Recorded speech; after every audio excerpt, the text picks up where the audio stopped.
Welcome to the Legacy Project podcast, where we explore the art of storytelling and the incredible power of preserving your life's experience.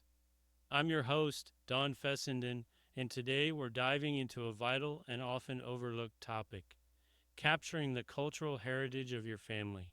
Our cultural roots are more than just background details, they're the rhythm of our stories.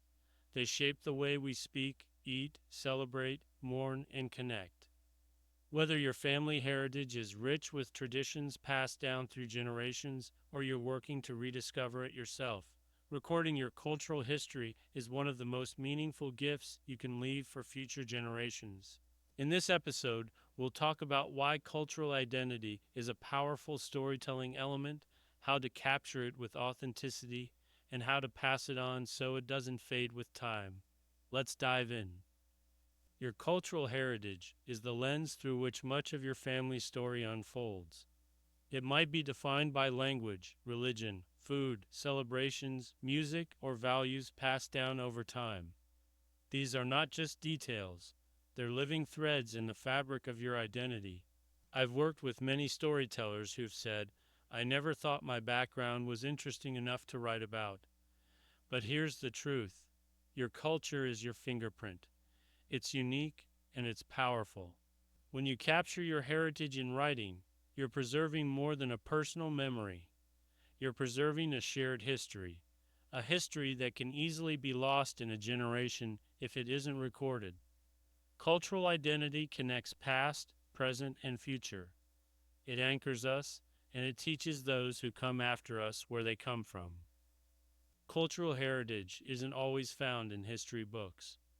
More often, it's in the everyday moments. The stories told around the dinner table, the food made on holidays, the songs hummed in the kitchen, the languages blended together during a conversation. One storyteller I worked with shared a memory of making tamales with her grandmother every December. The smell of masa, the laughter, the arguments over how much spice to use. It was more than cooking. It was a ritual. It was culture in action. You don't have to start with grand traditions. Start small. Ask yourself, what were the holidays like in my home growing up? What music was played? What stories were told? What languages, sayings, or customs shaped how my family communicated?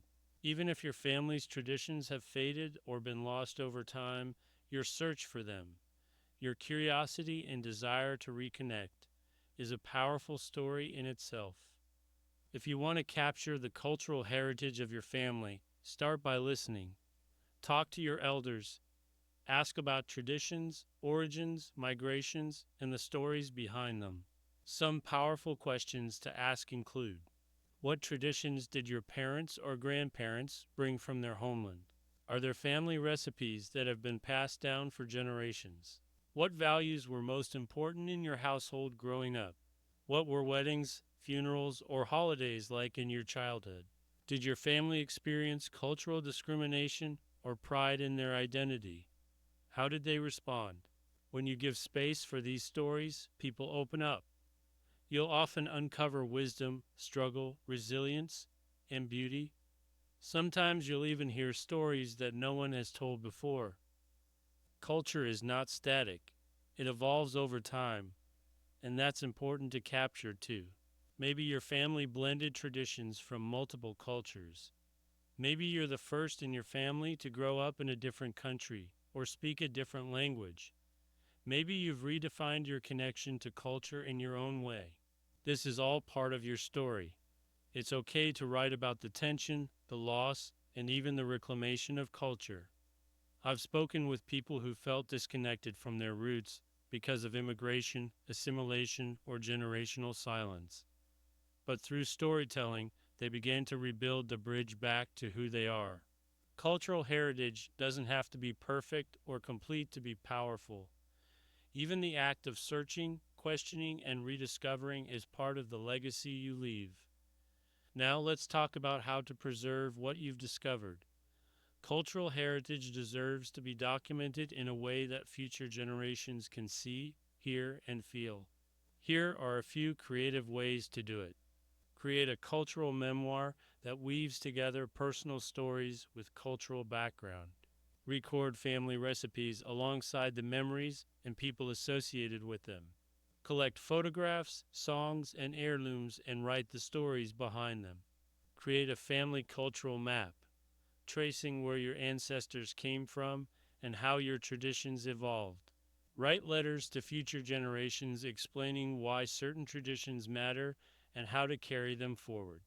One storyteller I know created a digital scrapbook that included family photos, favorite meals, old passports, and voice recordings of her grandparents singing traditional songs. It became a treasure trove of cultural identity that her children now cherish.